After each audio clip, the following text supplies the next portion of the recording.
Hello guys and welcome back to this channel, where today guys I'll be showing you how to clean Apple Maps cache. So guys, the first thing that you of course need to do is go to and open one of your Apple devices to use this application. So you can go either to the Apple Store, the iPad, iPhone, or your Mac. Then when you open the application, you'll have your location a little similar to this one in front of you. You have, as you can see, the search maps. So you have the search bar where you can go and search maps. You have your profile. We have your favorites, as you can see, where you can go and see your favorite places. You can draw pins and everything. But now let's see how you can actually go and clear Apple Maps cache.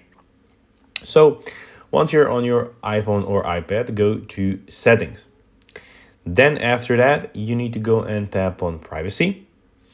And when you tap on Privacy, you then need to go and select Location Services.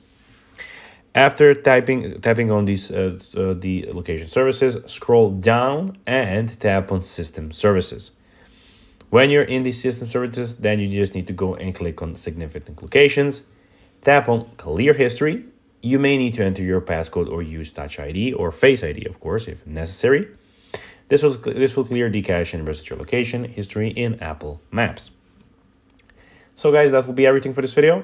I hope that you found this video informative and entertaining, guys. If you did, don't forget to like this video, share it, subscribe to the channel, and put the notifications on, as guys, this really helps us grow our channel.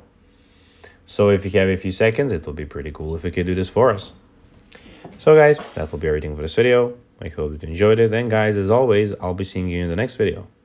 Until then, as always, bye guys.